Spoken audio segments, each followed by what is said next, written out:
This demon, Bhaumasur, having become very powerful, took by force the umbrella from the throne of the demigod Varuna. He also took the earrings of Aditi, the mother of the demigods. He conquered the portion of heavenly Mount Meru, known as Mani Parvata, and occupied it. The king of the heavenly planets Indra therefore came to Dwarka to complain about Bhaumasur before Lord Krishna. Hearing this complaint by Indra, the king of heaven, Lord Krishna, accompanied by his wife Satyabhama, immediately started for the abode of Bhaumasur. The two of them rode on the back of Garuda, who flew them to Pragjyotishpur, Bhaumasur's capital city. To enter the city of Pragjyotishpur was not a very easy task, because it was very well fortified. First of all, there were 4 strongholds guarding the 4 directions of the city, which was well protected on all sides by formidable military strength. The next boundary was a water canal all around the city, and in addition, the whole city was surrounded by electric wires. The next fortification was of anila, a gaseous substance. After this, there was a network of barbed wire constructed by a demon of the name Mura. The city appeared well protected even in terms of today's scientific advancements. When Krishna arrived, he broke all the strongholds to pieces by the strokes of his club and scattered the military strength here and there by the constant onslaught of his arrows. With his celebrated Sudarshan Chakra, he counteracted the electrified boundary, annihilated the canals of water and the gaseous boundary, and cut to pieces the electrified network fabricated by the demon Mura. By the vibration of his conch shell, he broke the hearts of the great fighters and also broke the fighting machines that were there. Similarly, he broke the walls around the city with his invincible club. The vibration of Lord Krishna's conch shell sounded like a thunderbolt at the time of the dissolution of the whole cosmic manifestation. The demon Mura heard the vibration of the conch shell, awakened from his sleep, and came out to see what had happened. He had 5 heads, and he had long been living within the water. The Mura demon was as brilliant as the sun at the time of the dissolution of the cosmos, and his temper was like a blazing fire. The effulgence of his body was so dazzling that he was difficult to see with open eyes. When he came out, he first took out his trident and rushed the Supreme Personality of Godhead. The demon Mura, in his onslaught, was like a big snake attacking Garuda. His angry mood was very severe, and he appeared ready to devour the 3 worlds. First of all, he attacked the carrier of Krishna, Garuda, by whirling and then throwing his trident, and through his 5 mouths he vibrated sounds like the roaring of a lion. These roaring vibrations spread all over the atmosphere until they extended all over the world and into outer space, up and down and out the 10 directions, rumbling throughout the entire universe. Lord Krishna saw that the trident of the Mura demon was rushing toward his carrier Garuda. Immediately, by a trick of his hand, he took 2 arrows and threw them toward the trident, cutting it to pieces. Simultaneously, using many arrows, he pierced the mouths of the demon Mura. When the Mura demon saw himself outmaneuvered by the Supreme Personality of Godhead, he immediately began to strike the Lord in great anger with his club. But Lord Krishna, with his own club, broke the club of Mura to pieces before it could reach him. The demon, bereft of his weapon, decided to attack Krishna with his strong arms. But Krishna, with the aid of his Sudarshan Chakra, immediately separated the demon's 5 heads from his body. The demon then fell into the water, just as the peak of a mountain falls into the ocean after being struck by the thunderbolt of Indra. This demon Mura had 7 sons named Tamra, Antariksha, Shravarna, Vibhavasu, Vasu, Nabhasvan, and Aruna. All of them became puffed up and vengeful because of the death of their father. And so to retaliate, they prepared in great anger to fight with Krishna. They equipped themselves with the necessary weapons and situated Pirta, another demon, to act as commander in the battle. By the order of Bhaumasura, all of them combinedly attacked Krishna. When they came before Lord Krishna, they began to shower him with many kinds of weapons, like swords, clubs, lances, arrows, and tridents. But they did not know that the strength of the Supreme Personality of Godhead is unlimited and invincible. Krishna, with his arrows, cut all the weapons of the men of Bhaumasur into pieces like grains. Krishna then threw his weapons, and Bhaumasura's commander-in-chief Pirta, along with his assistants, fell down, their military dress cut off, and their heads, legs, arms, and thighs severed. All of them were sent to the superintendent of death, Jamaraj. Bhaumasur, who was also known as Narakasur, happened to be the son of the earth personified. When he saw that all his soldiers, commanders, and fighters had been killed on the battlefield by the strokes of the weapons of the Supreme Personality of Godhead, he became exceedingly angry at the Lord. He then came out of the city with a great number of elephants who had all been born and brought up on the seashore. All of them were highly intoxicated. When they came out, they saw that Lord Krishna and his wife were beautifully situated high in outer space, just like a blackish cloud about the sun, glittering with the light of electricity.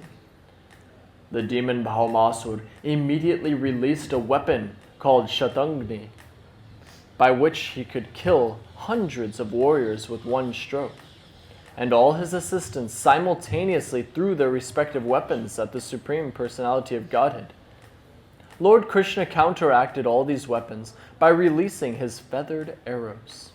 The result of this fight was that all the soldiers and commanders of Bhaumasura fell to the ground, their arms, legs, and heads separated from their trunks, and all their horses and elephants also fell with them. In this way, all the weapons released by Bhaumasura were cut to pieces by the Lord's arrows. The Lord was fighting on the back of Garuda, who was helping him by striking the horses and elephants with his wings and scratching their heads with his nails and sharp beak. The elephants, feeling much pain from Garuda's attack on them, all dispersed from the battlefield. Bhaumasura alone remained on the battlefield, and he engaged himself in fighting with Krishna. He saw that Krishna's carrier Garuda had caused great disturbance to his soldiers and elephants, and in great anger he struck Garuda with his strength, which defied the strength of a thunderbolt. Fortunately, Garuda was not an ordinary bird, and he felt the strokes given by Bhaumasura just as a great elephant feels the impact of a garland of flowers. Bhaumasura thus came to see that none of his tricks would act upon Krishna, and he became aware that all his attempts to kill Krishna would be frustrated. Yet he tried for the last time, taking a trident in his hand to strike him. Krishna was so dexterous that before Bhaumasura could throw his trident, his head was cut off by the sharp Sudarshan chakra. His head, illuminated by earrings and a helmet, fell down on the battlefield. On the occasion of Bhaumasura's being killed by Lord Krishna, all the demons' relatives screamed in disappointment, and the saintly persons glorified the chivalrous activities of the Lord. Taking this opportunity, the denizens of the heavenly planets showered flowers on the Lord. At this time, the earth personified appeared before Lord Krishna and greeted him with a Vaijayanti flower garland. She then returned the dazzling earrings of Aditi, bedecked with jewels and gold. She also returned the umbrella of Varuna, along with a valuable jewel which she presented to Krishna. After this, the earth personified offered her prayers to Krishna, the Supreme Personality and Master of the world, who is always worshipped by exalted demigods. She fell down in obeisances, and in great devotional ecstasy began to speak. Let me offer my respectful obeisances unto the Lord, who is always present with 4 symbols, namely his conch shell, disc, lotus, and club, and who is the Lord of all demigods. Please accept my respectful obeisances unto you. My dear Lord, you are the super soul, and in order to satisfy the aspirations of your devotees, you descend to the earth in your various transcendental incarnations, which are just appropriate to the devotee's worshipful desire. Kindly accept my respectful obeisances. My dear Lord, the lotus flower grows out of your navel, and you are always decorated with a garland of lotus flowers. Your eyes are always spread like the petals of the lotus flower, and therefore they are all pleasing to the eyes of others.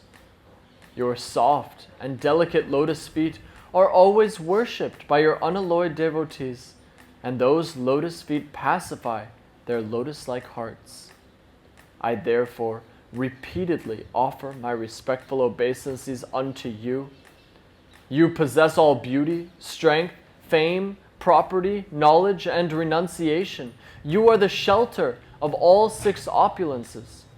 Although you are all-pervading, you have appeared as the son of Vasudeva. Please, therefore, accept my respectful obeisances.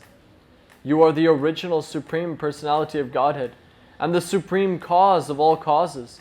Only your Lordship is the reservoir of all knowledge. Let me offer my respectful obeisances unto you. Personally, you are unborn. Still, you are the Father of the whole cosmic manifestation.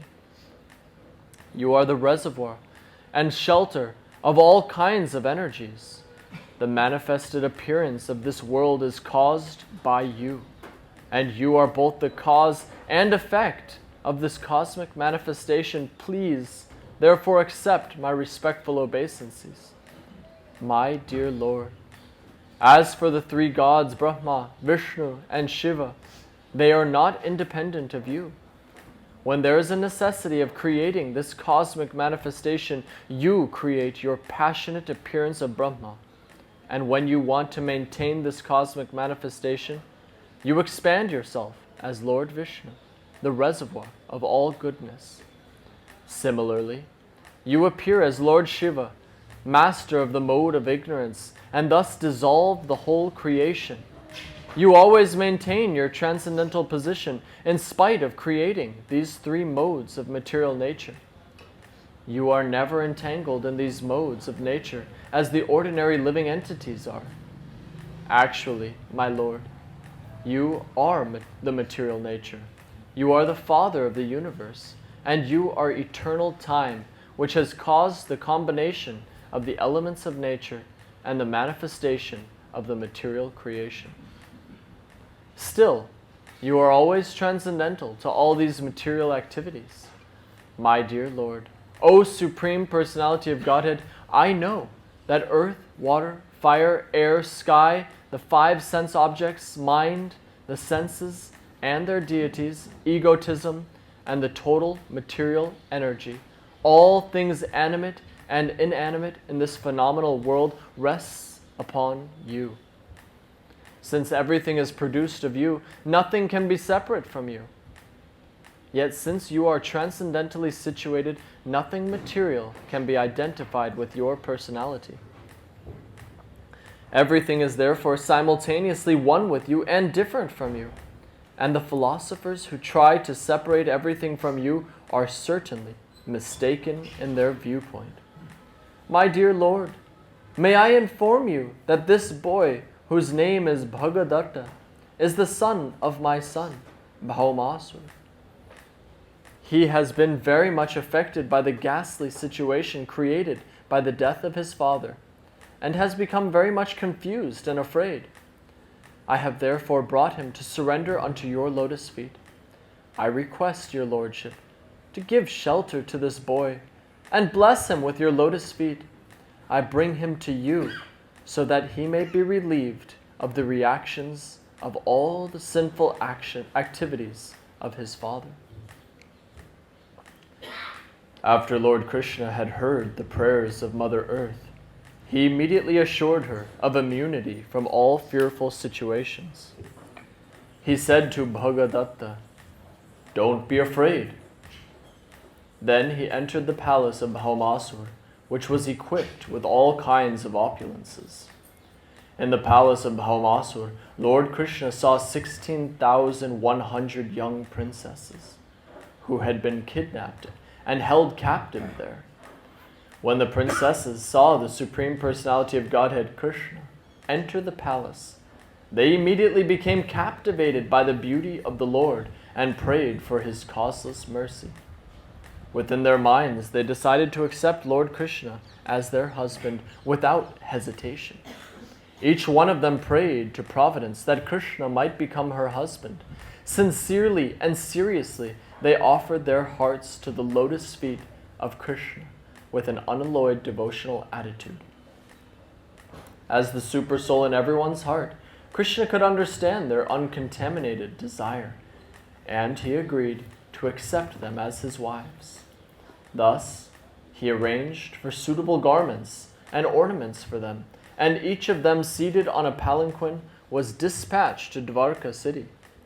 Krishna also collected unlimited wealth from the palace, a treasure of chariots, horses, jewels, and so on. He took from the palace 50 white elephants, each with 4 tusks, and all of them were dispatched to Dvarka. After this incident, Lord Krishna, Satyabhama, and Satyabhama entered Amaravati, the capital city of the heavenly planets, and they immediately entered the palace of King Indra and his wife, Ch59, who welcomed them. Krishna then presented Indra with the earrings of Aditi. When Krishna and Satyabhama were returning from the capital city of Indra, Satyabhama remembered Krishna's promise to give her a parijata tree. Taking the opportunity of having come to the heavenly kingdom, she uprooted a parijata tree and placed it on the back of Garuda. Once Narada had taken a parijata flower and presented it to Krishna's senior wife, Sri Rukmini Devi. On account of this, Satyabhama had developed an inferiority complex. She also wanted such a flower from Krishna. Krishna could understand the competitive womanly nature of his co-wives, and he had smiled. He had immediately asked Satyabhama, "Why are you asking for only one flower? I would like to give you a whole tree of parijata flowers." Actually, Krishna had purposefully taken his wife Satyabhama with him so that she could collect the parijata with her own hand. But the denizens of the heavenly planets, including Indra, were very irritated. Without their permission, Satyabhama had uprooted a parijata tree, which is not to be found on the earth planet. Indra, along with other demigods, offered opposition to Krishna and Satyabhama for taking away the tree. But in order to please his favorite wife, Satyabhama, Krishna became determined and adamant, so there was a fight between the demigods and Krishna. As usual, Krishna came out victorious, and he triumphantly brought the parijata tree chosen by his wife to this earth planet, to Dvarka.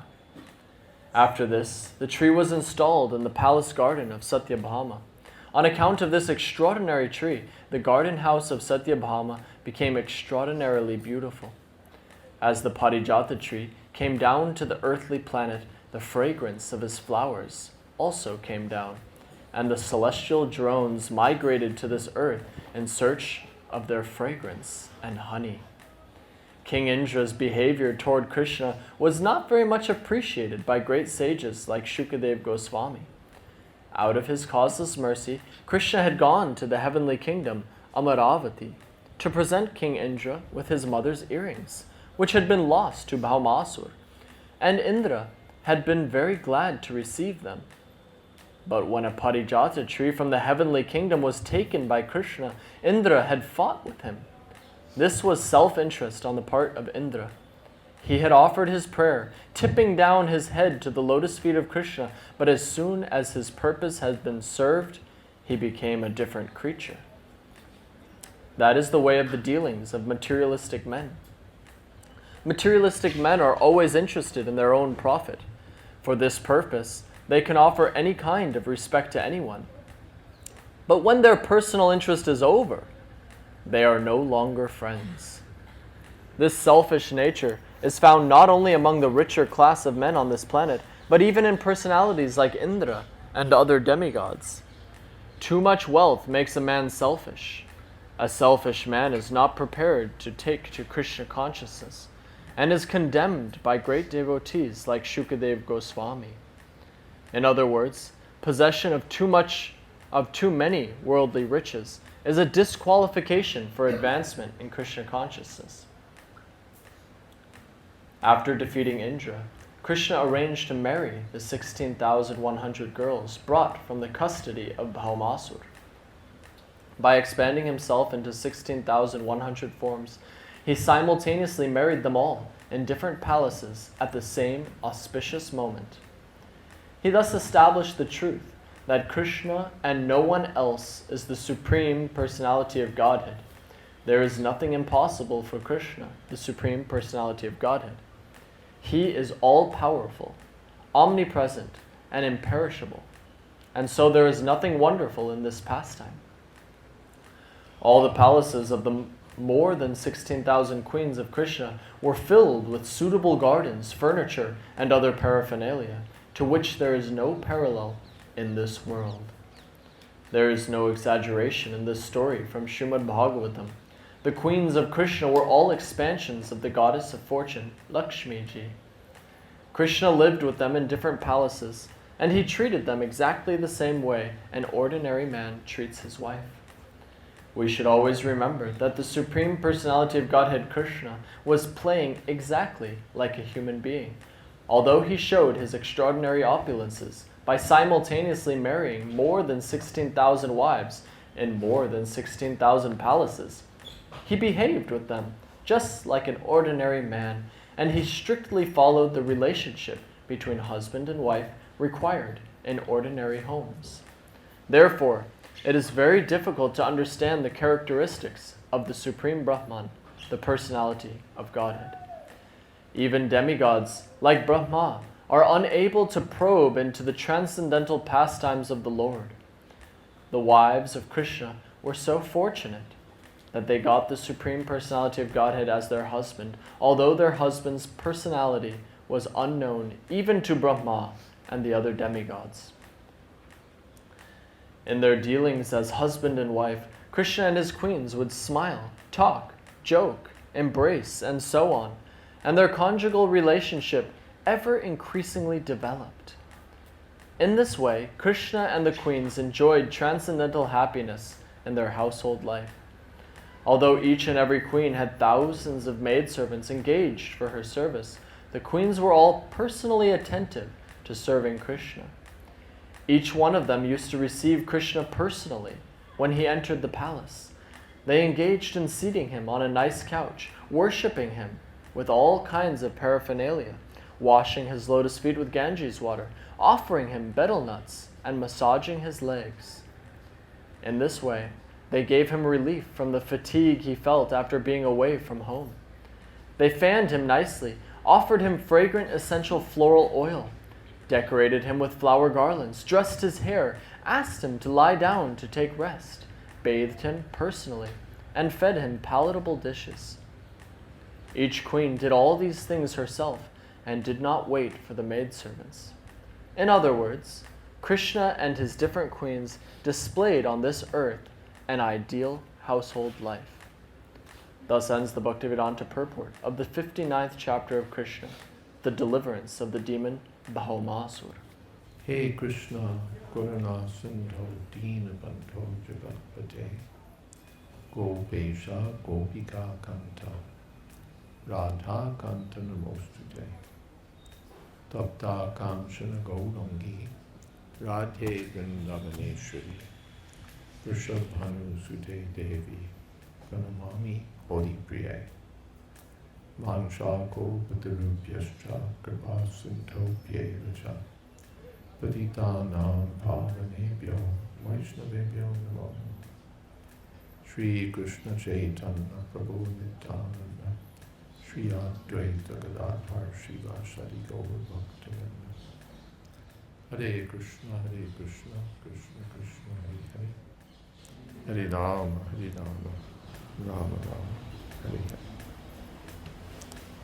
Our chapter begins with Krishna going to the city of Bhaumasura to recover the earrings of Aditi, the umbrella of Varuna, which had been stolen by the demon.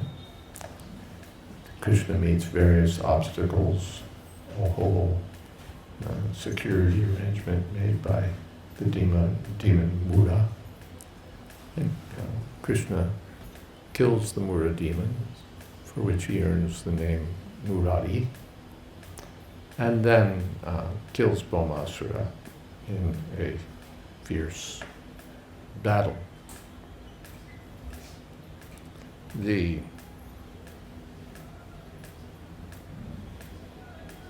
sons of Bhaumasura then the sons of Mura attack Lord Krishna after their father is killed, and then Krishna kills Bhaumasura.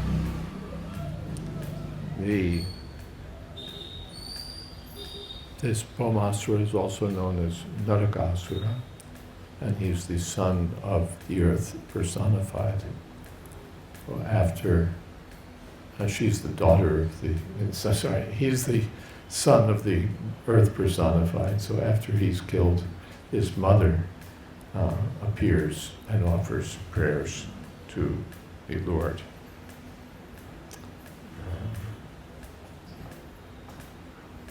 The Lord accepts the prayers and offers blessings to her son, Bhagadatta.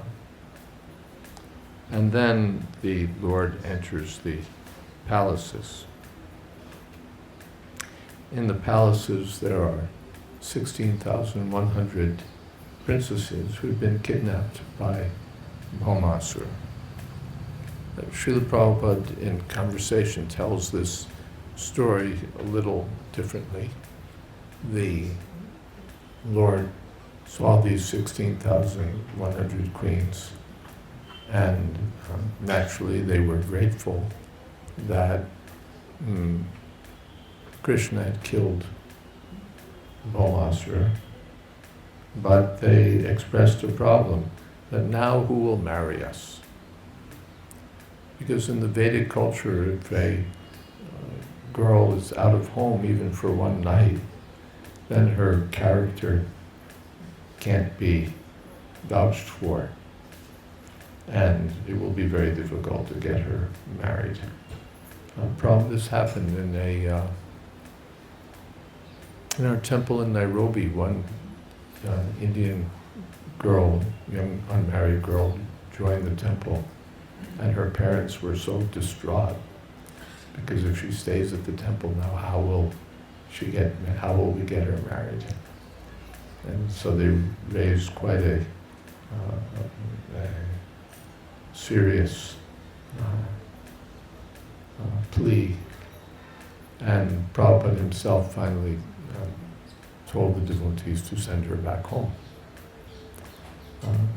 Because that was the culture. If the girl is out of home, who will marry? So now the girls said, it's good that you've killed the demon, but now who will marry us? So then Krishna says, so what do you want me to do? And they said, you marry us. And Krishna said, all right, come on. So that's told here. Krishna married these 16,100 princesses, expanding himself again into as many forms as there were girls, and marrying them all in the same auspicious moment, each in a different palace. The chapter ends by speaking about the dealings between Lord Krishna and his queens, and how the queens personally served the Lord, even though they had so many maidservants capable of doing so, of serving him. They personally served the Lord. In the middle, I left out the incident of the Parijata, when Krishna had come with Satyabhama, and while the Lord was returning the earrings of Aditi, Brahma, Varuna, she took the opportunity to take a Parijata tree. Parijata tree is not supposed to go down to the earth. This is the prerogative of heaven. So Lord Indra became angry and fought against Krishna, and we hear how his mentality is not appreciated by sages like Shukadeva Goswami. On one side, Krishna is doing everything for him, and then as soon as his interests are compromised, he wants to fight Krishna. This is the materialistic mentality. Dhanar Durmatam Da. When one gets too much wealth, he becomes selfish and proud. And we see that Indra became subject to that fault. And here now we have Krishna completing his marriage to 16,108 queens. Any questions? Yeah, wherever the microphone goes.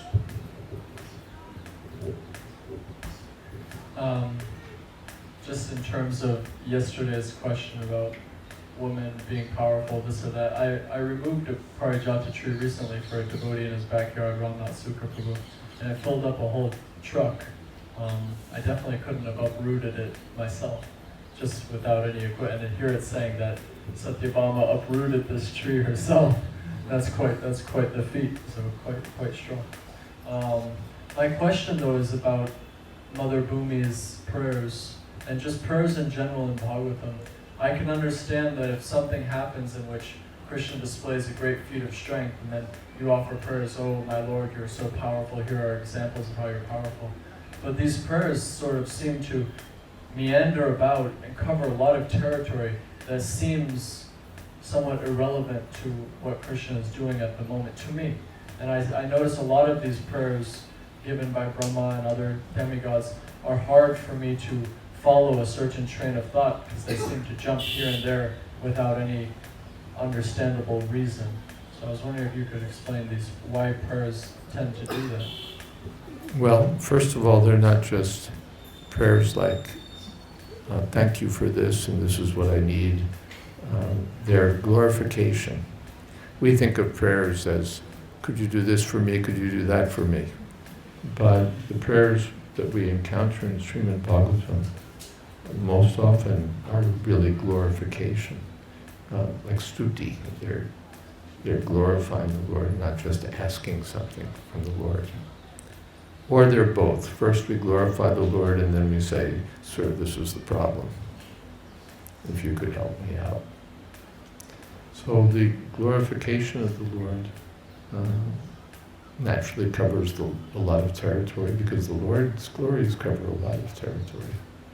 There's so much that can be said in glorification of the Lord. And they tend to be internally consistent. They're not just floating about this way, that way. But when we study them, we get an education in the glories of the Lord.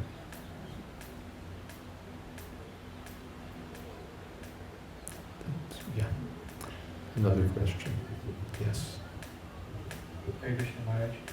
We read in this chapter that when the Commander-in-Chief Peter and his assistants were killed, here it mentions all of them were sent to the superintendent of death, Yamaraj.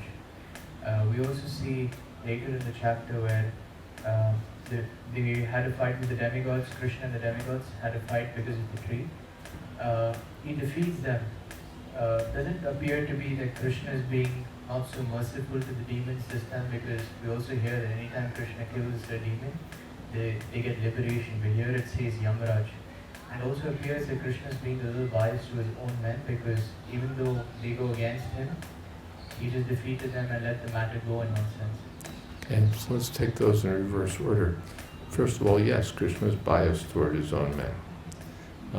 What is that?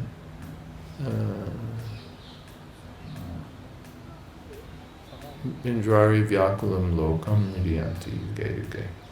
Krishna comes again and again when there's some need to help the demigods. So, Vishnu Bhaktasmita Daivasrastad Viparya. The demigods are all devotees of the Lord, so naturally the Lord reciprocates with them favorably. Samoham Sarvabhuteshu, he's equal toward everyone. Namadrashyosti Priya. He's not mean toward anyone, and he doesn't favor anyone. But ye bhajanti tumam bhaktya mayite teshu chadya. When someone worships him, he reciprocates. The sun is equal to all, but if you go out into the sunshine, then the sun is kind to you. It gives you heat and light. If you stay hidden in your room, then you don't get the benefit of the heat and light. So although Krishna is equal to all, he reciprocates according to the way one approaches him. Yeyatam mahaprapadyante tamstatam bhajanya. And that's the first thing. Then your second question was about his dispatching them to Yamaraj instead of giving them liberation. I don't know what the commentators say about that, and I'm reluctant to hazard an opinion without seeing their comments. The thought occurs to me that sent to Yamaraj could be taken as a figure of speech. Like if I said, he sent them all to the graveyard. It doesn't literally mean that he hired a truck and sent them to the graveyard. It means they were killed. So whether he literally sent them to the place of Yamaraj or whether it just means they were killed, that I can't say. Again, if anyone has, maybe we should sometimes bring my laptop, we can look these things up and see what the acharyas say. Yes?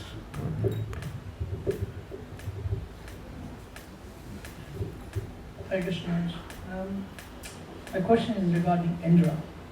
We, just few days back, we heard the golden pastime in the Srimad Bhagavatam classes where Indra was repenting that what he has done and saying that all kind of glorification prayer that I'm sorry, I don't understand that's being God. Hold on a second, let the army crash through.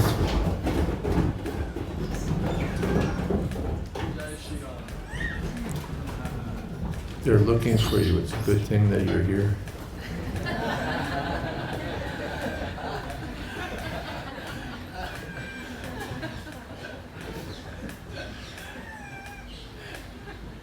Yes. So we hear that Indra was glorifying and repenting that, sorry, I couldn't understand your Supreme Lord. And now here we see after a few years, he's repeating the same thing again. So my question is like, how can he forget? Last time he had an excuse that he didn't know. Muhyanti yat surya. Even the demigods become bewildered. And this is the nature of Maya.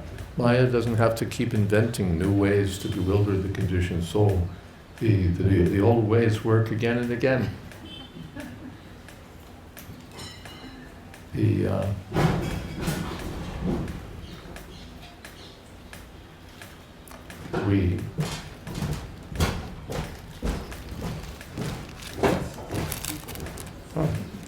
you. Thank you very much. We see people doing the same stupid thing again and again. I won't mention any particular stupid thing I see people doing again and again, but we do see people doing, making the same mistake repeatedly. So that's one thing, no maya durachaya. And another is that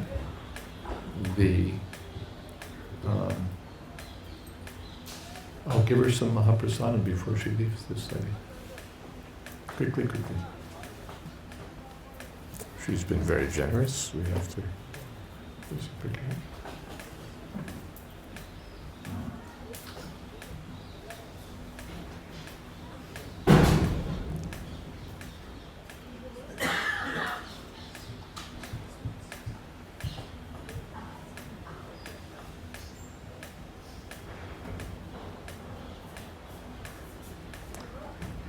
A person who's puffed up by wealth and adoration and so on becomes foolish. So we see repeat offenders going to jail for the same offense. We see people doing the same thing. And another thing is that Krishna's energy for pastimes can arrange these things.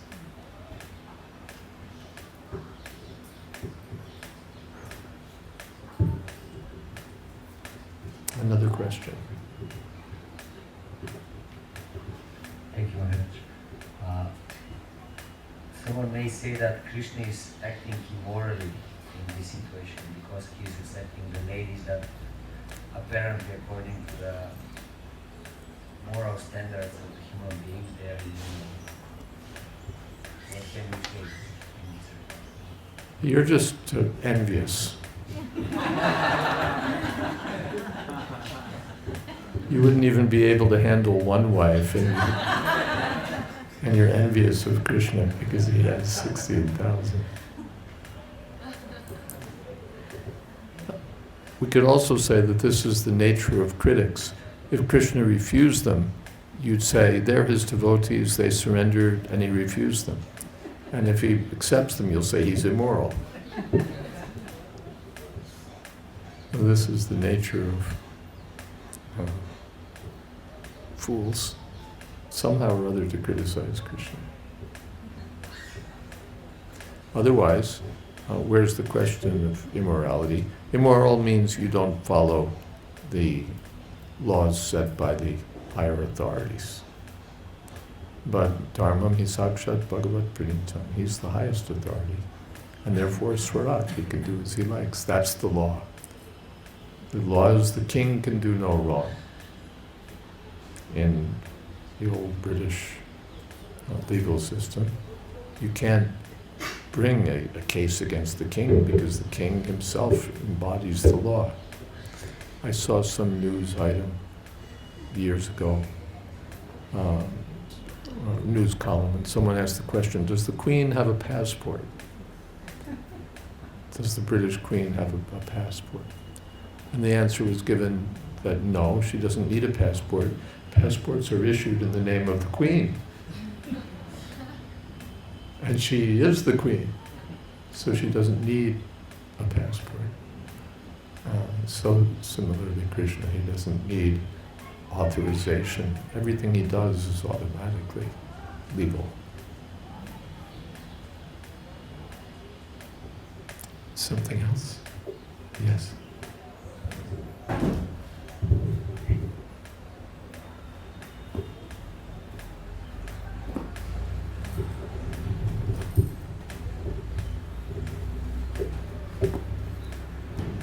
Krishna Maharaj. Hare Krishna. So it is said that each demon in Krishna book represents anarthas, like Each demon represents an anartha. Anarthas. For example, I don't know what Brahmasura represents, but for example, Keshi represents pride and Ambasura represents lust or something like that. And by reading Krishna book, these anarthas get purified. And I just wonder, how does it work? Because maybe due to my lack of faith, even if I finish it, I'm still feeling those things. And also to explain others to somehow maybe to encourage. Even after hearing, still the anarthas are there, and also for the purpose to like encouraging others to read Krishna book. But if I explain these things, it sounds a bit sentimental, for especially for new people. So, is there any principle or even like Yeah, we were asked about this before. No, not quite the same way. Krishna is pavitra. In the Bhagavad Gita it said, Pavitra Paramam Bhavan. He's purified, the supreme purifier. As the sun shines on a dirty place and the place becomes purified by the presence of the sun. People in villages pass urine and stool and some field. And the sun evaporates all of those things. And the place becomes sterile because the sun is purifying. So, but the sun doesn't become contaminated, that you're now in touch with stool and urine, so you're impure. No. The sun remains pure and the place becomes purified. So, similarly, so Krishna's purifying, and the words of Bhagavatam are not different from Krishna. Krishna means his form, his qualities, his pastimes, his names, his abode, they're all non-different from Krishna. So all of them are purifying. The prayers that we hear are purifying. The pastimes, the names, the qualities of Krishna described in Bhagavatam. Everything is purifying. So,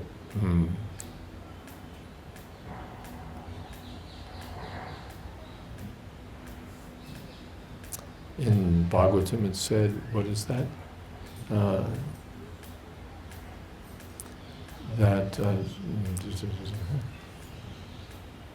Vidhunoti suritsutam, nashta prayeshva bhadreshu nityam bhagavata sevya.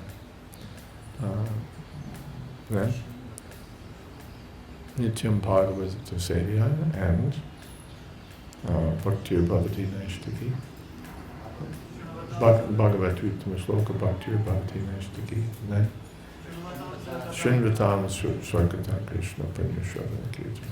Just to hear about Krishna is pious or purifying. And one who, for one who hears, the Lord acts as a well-wishing friend within the heart and purifies from within. Krishna sees, she's hearing about me. He becomes happy, and from within he purifies the heart of the devotee. Is that okay? It was really encouraging. Thank you. Good. Thank you. Thank you.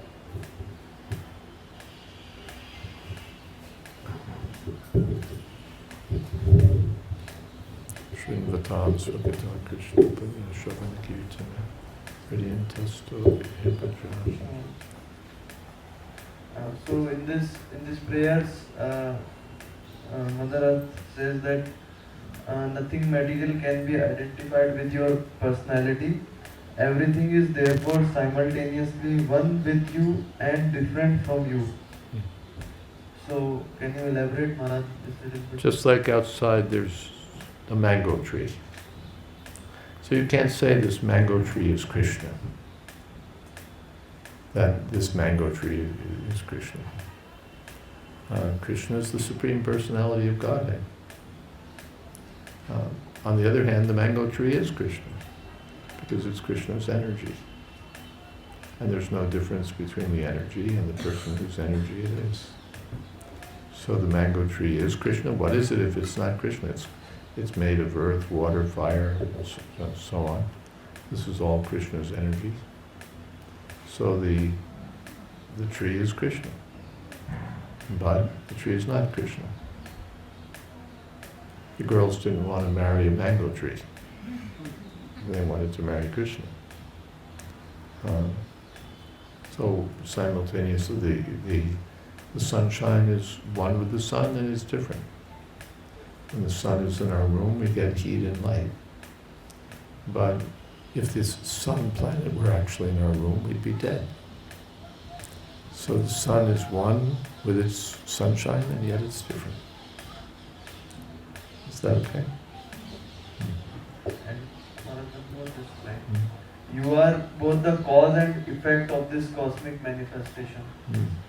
So He's the cause of all causes. And what are the effects? They're Krishna. Just like the sun, the sun is the cause of the clouds, because the sun evaporates water from the ocean and it makes clouds. And therefore the clouds are identical with the sun, although they may block our vision of the sun. So the effect and the cause are considered identical.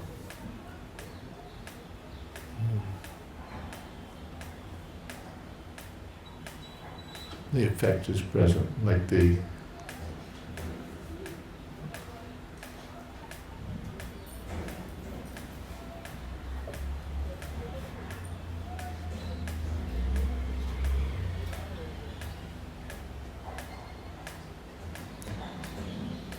we hear that when Romaharshan was killed by Lord Balaram, the sages were troubled because they said we gave him a benediction that he could live as long as the sacrifice went on, and now you've killed him.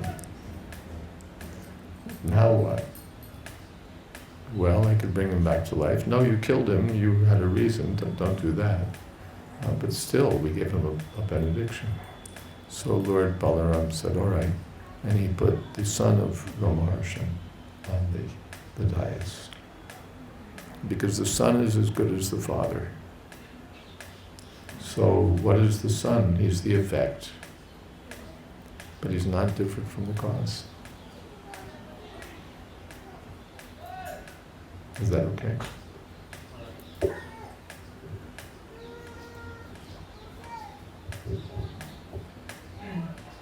Maharaj, talk about sons. I'm going to go back to Indra, the Indra episode, Govardhan. If you hold it closer, Is that better? much. We talked about sons. I want to turn to mothers. Indra, in the pastime of Govardhan, had to cower and hide behind the Surabi cow before he can even apologize to Krishna. In the instance of the Parijata flower, it seems, I'm not sure if he cowered behind Mother Bhumi or what the relationship there was for Mother Bhumi to offer prayers to. Bhumi offered prayers to Krishna not because of her relationship with Indra, but because of relationship with Balmasura. She was the mother of Balmasura. So she offered prayers to the Lord, and also she was concerned about her son. Let's see, her grandson, Bhagavata. So, can you comment on mothers who were always protecting their sons or their... Mothers protecting their sons, that's natural. What mother? Yashoda Mai is the perfect mother. She's always protecting her son, always concerned with his protection. That's natural. Prabhupada cited the example that some monkey, I guess when he was staying at Radha Damodar temple, some monkey, little monkey, entered his room and was trapped there. And the mother was outside and practically went mad. And finally, Prabhupada made some arrangement to get the little monkey out, and the mother was all right. So that's natural. It's natural. Every parent is concerned with the protection of their child. That's nature's arrangement. Otherwise, what would happen? The children require protection, so nature instills within the parents that protective instinct.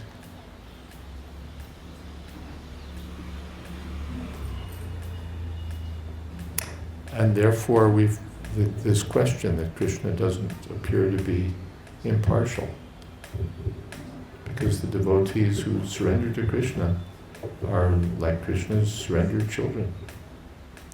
So Krishna gives them special attention. Especially the youngest child. The older children may take care of themselves. The youngest child, the mother is always looking after. The youngest child is always dependent. And it's calling out to the mother, so the mother reciprocates. So the devotees who are always calling out to Krishna get special attention.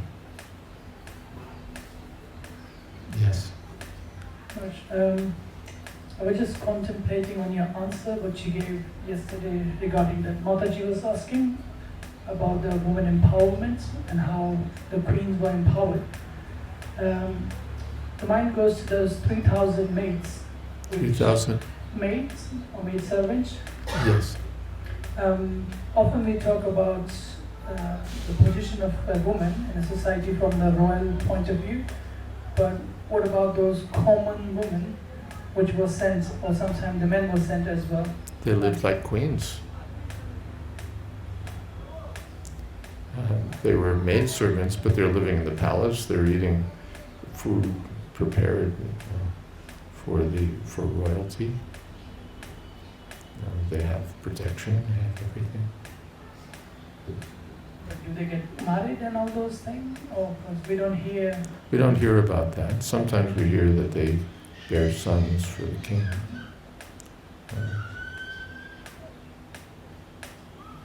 We don't hear about their getting married. I don't know about it.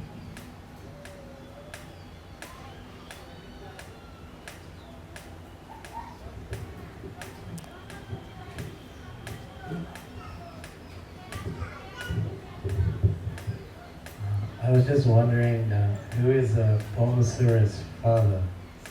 Sometimes we hear that Krishna himself was the father of Bhamasura. So it's said that a judge doesn't hesitate to sentence even his own son if the son comes before him in the court. Yeah, I think that's what we hear. That he's the son of Krishna himself.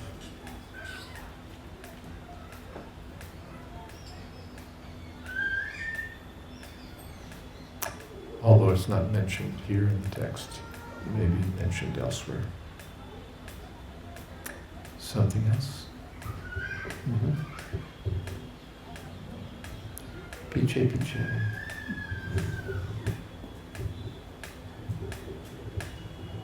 Right, just wondering, what does it mean to have unflinching faith in Guru and Krishna? How can one further develop that? Unflinching. Prabhupada uses that unalloyed, unflinching, undivided, and so on. Now, how do we develop that? By service, by association, unflinching faith.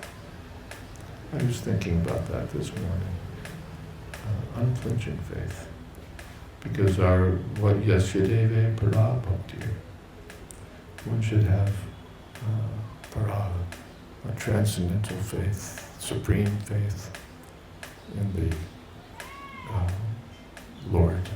And yata deve tata para. One should have equal faith in the bona fide spiritual master. Tasyai te katita yarta prakashante mahatmana. And then for such a person, everything is revealed. So we should, so we want that, but then we can examine our faith. Do I have unalloyed faith? Sometimes Prabhupada would challenge his disciples regarding their Krishna consciousness. Are you convinced? Are you convinced, Prabhu? Put us on the spot. Are you convinced?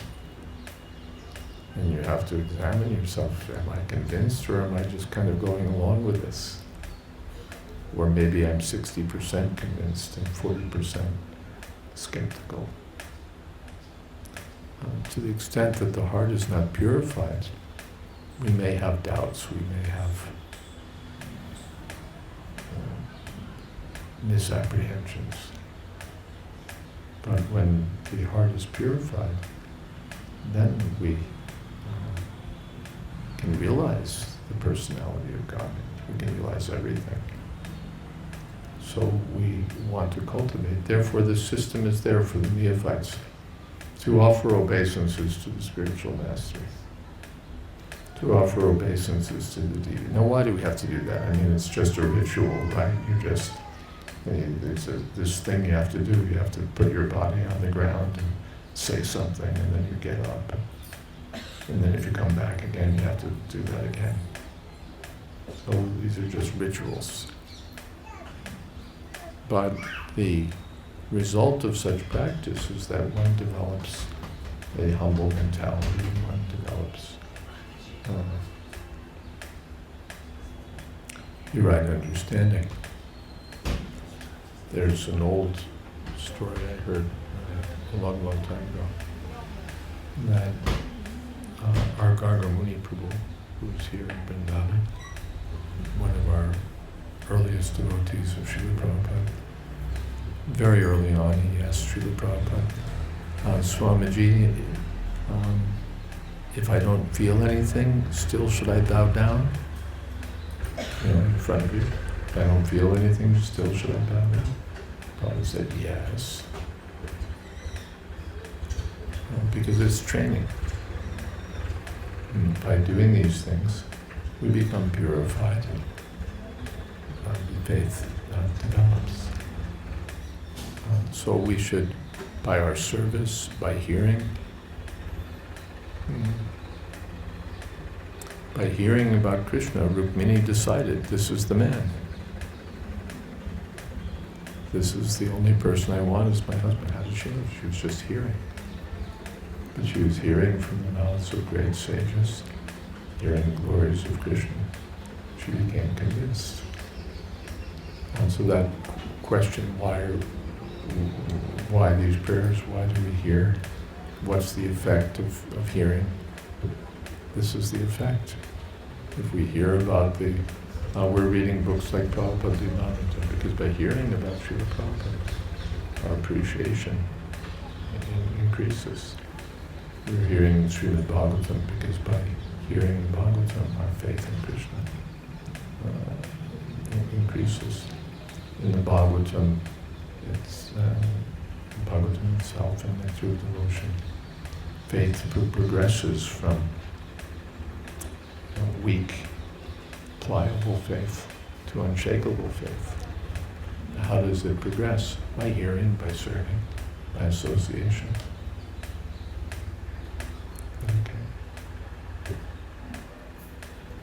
Just like the other Indra Jain, we were hearing every day, our Shruta Kirti Prabhu was speaking about the activities of Srila Prabhupada. And just by hearing these activities, one's appreciation increases so much. So it's by hearing, by association, by service. Something else? Hare Krishna. You they're bona fide spiritual master. By that we can think that there are spiritual masters that are not bona fide. Oh yeah, there's tons of them. Tons of unbona fide so-called spiritual masters. So my question is, how a neophyte devotee can know who is bona fide and who is not bona fide?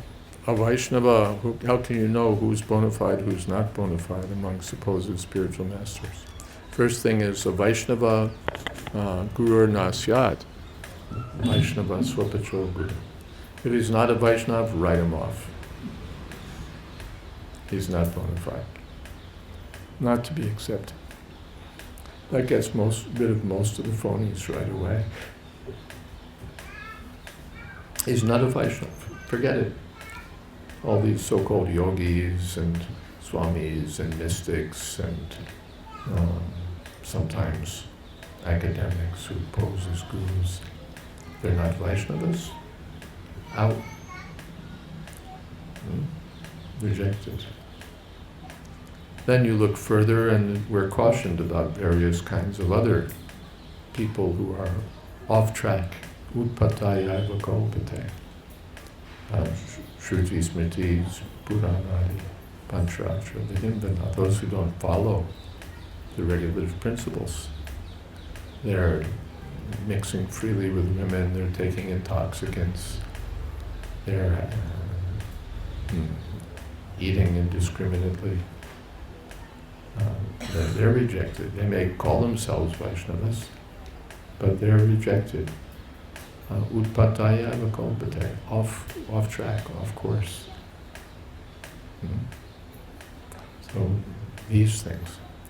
And then we want to see who's engaged in the service of Krishna, who's preaching the glories of Krishna.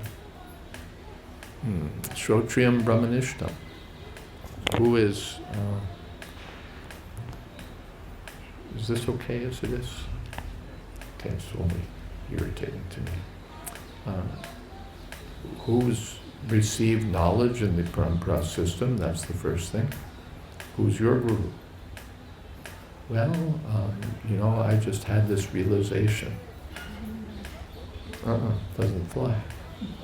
It's like being a surgeon.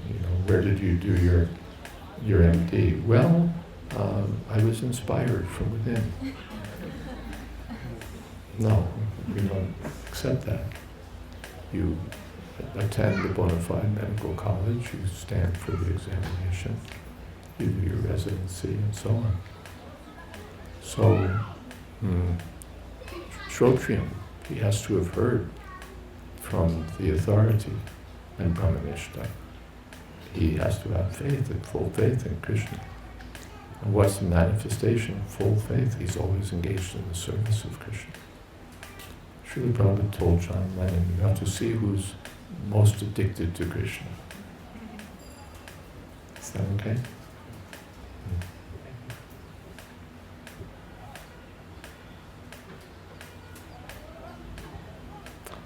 And what other questions might we have?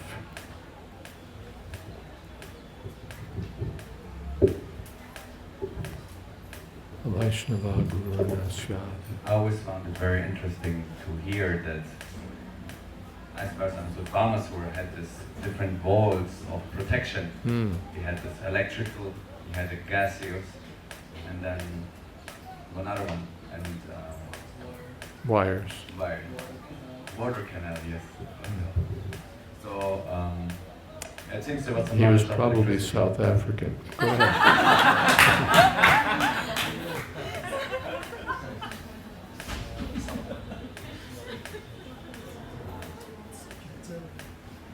Go ahead. Yeah, my question is, it's apparently they already had such advanced technologies in the past. Yes. And also we hear, we heard in Gurukul, but I never got a reference for it, that Mayadanava, when he was saved from the Khandava forest, because we read the other day Krishna and Arjuna were burning down the Khandava forest, that he surrendered to Arjuna and he offered the science of yantra, of machinery, how to build and how to do machinery, and then Krishna refused, says, no, this benediction you don't accept, because it will only entangle you, it will not help you.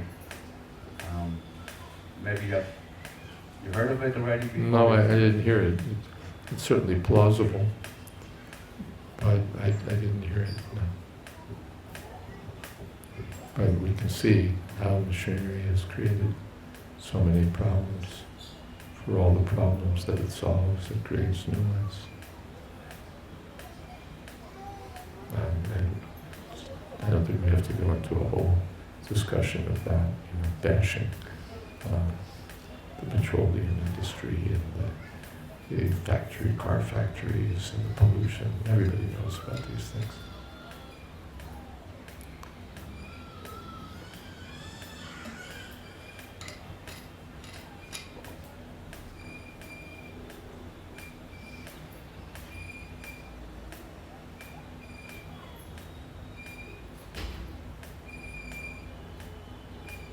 If Mayadanava had offered Facebook, I'm sure Krishna would have rejected that also.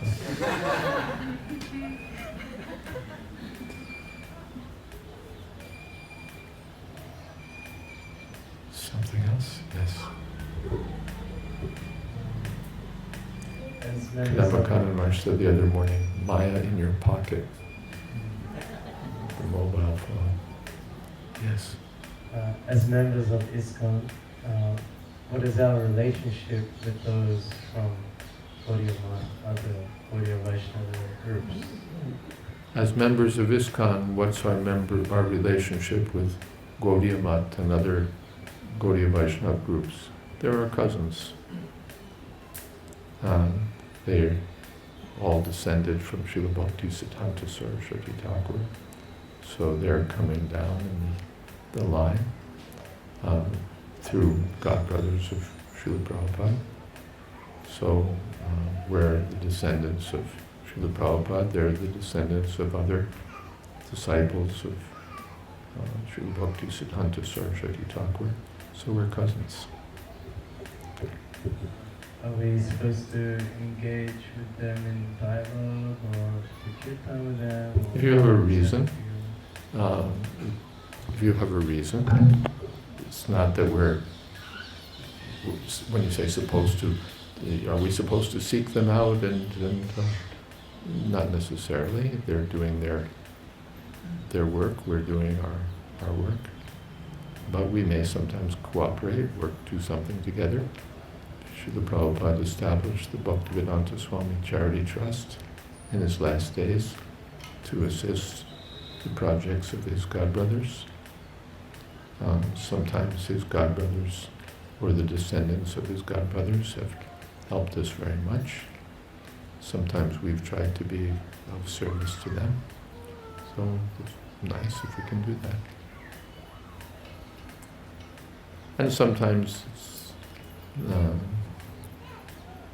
better that we not mix, because there may be some misunderstandings, there may be some difficulties. So better to be guided by our authorities when to mix, when not to mix. Prabhupada was like that. Sometimes he very carefully wanted us to be separate from Gaudiya Math. And sometimes there was some cooperation with Gaudiya Math. So that was under Prabhupada's expert guidance for when to mix, when not to mix. Requires some maturity.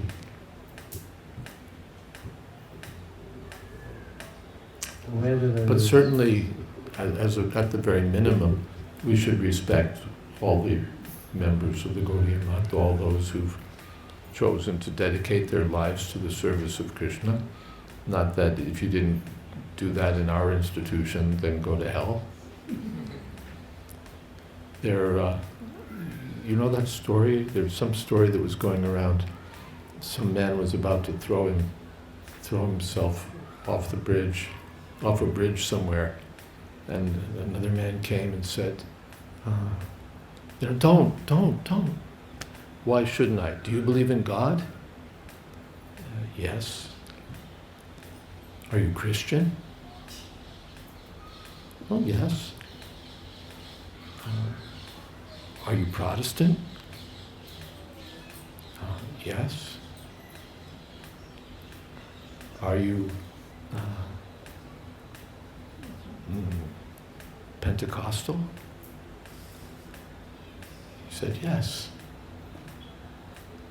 Are you Second Pentecostal Church of Wisconsin? Well, no. I'll go ahead and throw yourself off.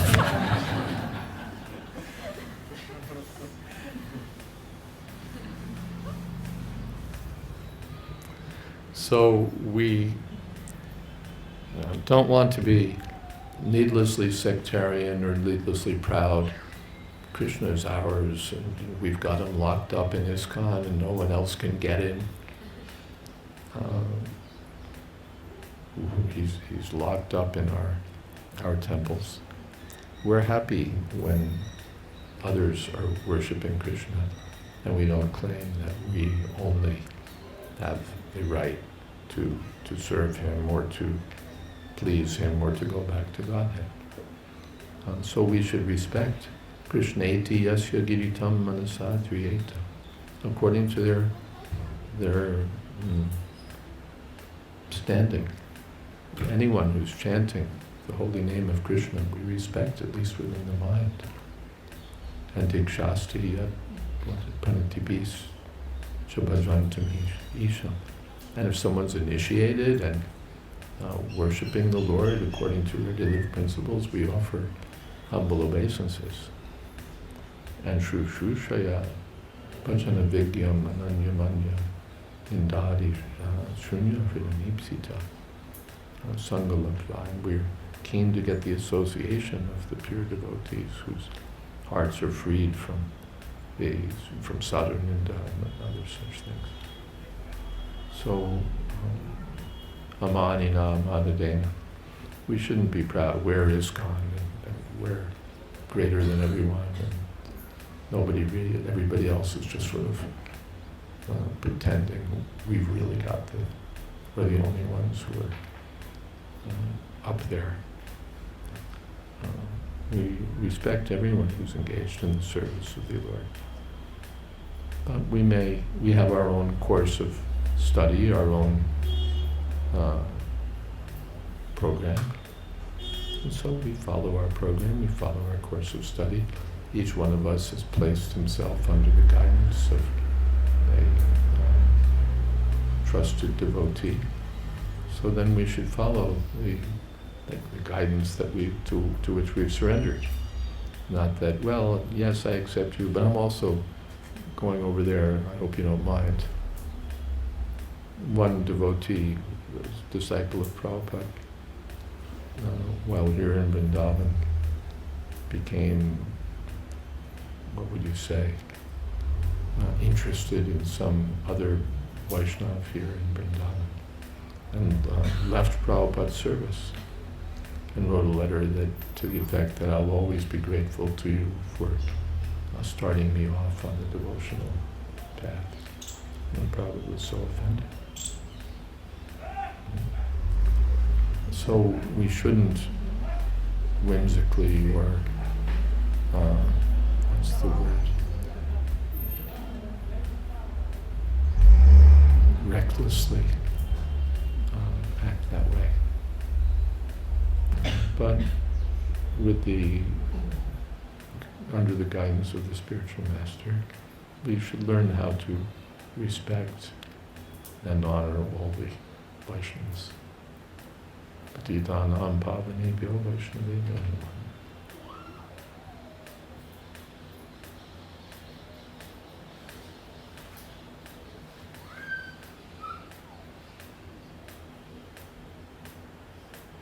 Ye bhaje she bala bhakti incharya. Now maybe it's either Chaitanya Charitamrita or Chaitanya Bhagavan. Those who engage in the service of the Lord, they're great. And those who are non-devotees, they're wretched. So we should appreciate the devotees, regardless of their institutional affiliation. Or regardless of who they're initiated by. Even in ISKCON, it's not that, well, who are you initiated by, Prabhu? Oh.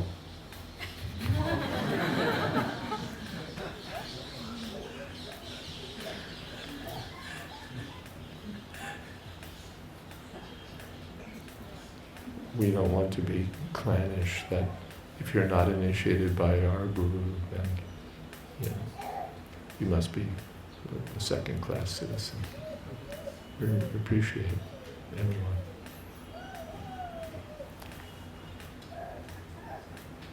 Yes. Following from what Harinam Prabhu was saying, we do have a history of resentment. History of?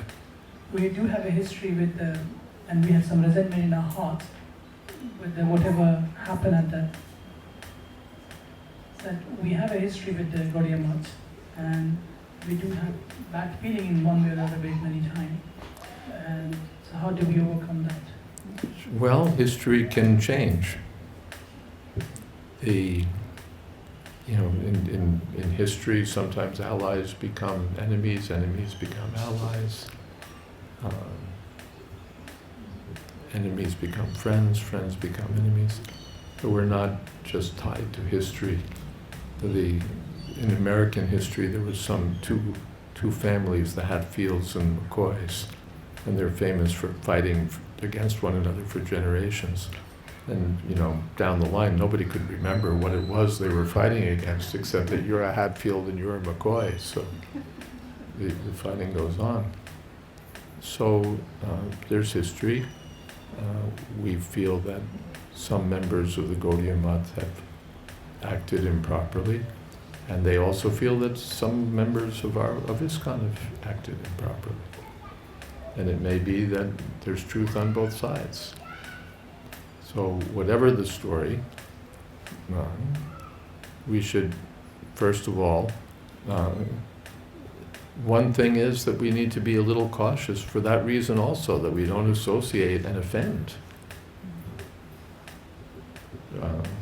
When Jagadananda Pandit wanted to go to Vrindavan, Chaitanya Mahaprabhu said, all right, see that she gets some prasadam before she's leaving. That's all right, you go. But just go straight to Rupa Goswami, Sanatana Goswami. Why? Because the Vaishnavas in Vrindavan are on the spontaneous platform. You won't understand them.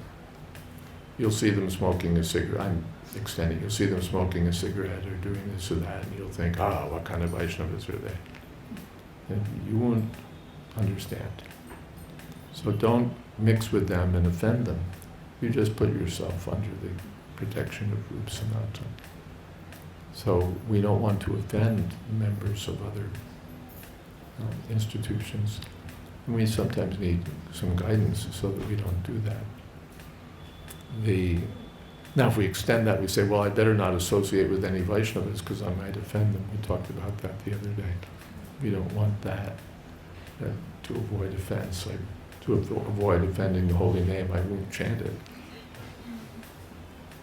But in these things, some guidance is wanted.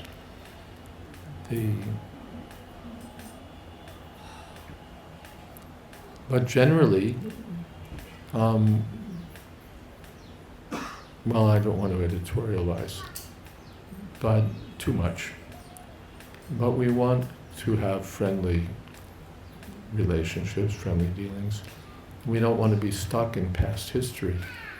In Srila Prabhupada's days, it's pretty well known that these godbrothers sometimes opposed him, or they sometimes failed to appreciate his unique status, or sometimes they acted in such a way that Srila Prabhupada thought that they were trying to get essentially mileage. They'd invite the members of ISKCON some devotees from ISKCON to their mat, and then you advertise that essentially these are my people. There was some big anyway, there's plenty of examples. But now it's like that battle is over.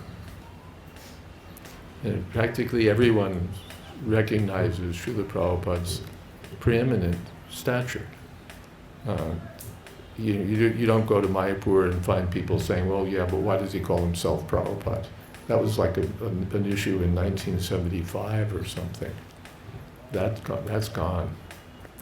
It's like there was an issue about the birthplace of Chaitanya Mahaprabhu. Some say that it's in this place called Prachin Mayapur, and some say that it's in the place down the road from us. So there was a big controversy. There was a lot at stake because, well, we want the pilgrims to come to Prachin Mayapur and drop their donations in the hundi over there, and then there were a lot of motives. So it was a big controversy. So we see that Bhaktivinoda Thakur invested a lot of energy into proving that this Mayapur is the birthplace of Chaitanya Mahaprabhu. So someone had brought that issue up to one of our devotees, and Srila Prabhupada dismissed it and said, let them go ask Tirtha Maharaj, the head of the Gaudiya Math over there. It's like, we're done with that. That issue's that's already settled. Send them down the road and let them ask that question. We've got better things to do. And now we hardly hear about that question. It's still around, but not much. It's like if people are wondering where the birthplace of Chaitanya Mahaprabhu is, they're really in a small minority. Everybody else knows where it is.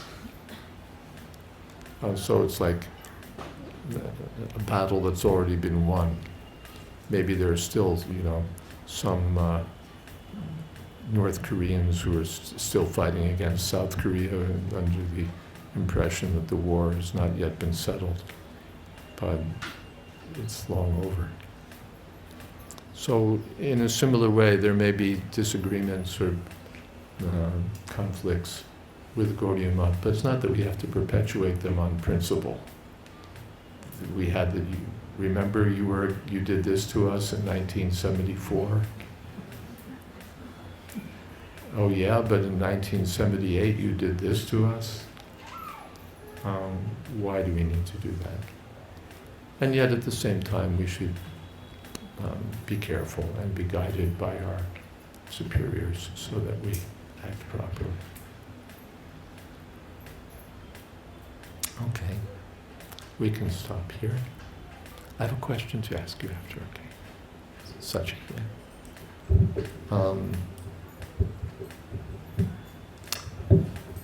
yes. Now, what's happening here? The microphone's going all back there. You're explaining the qualities of Oh, I was going to spiritual stop, but okay, if you want to ask one more question. Because we're at 6 o'clock. Can that question be for tomorrow? Yeah. Okay, so hold that question for tomorrow because we've reached our stopping time, right? And I want to respect your time.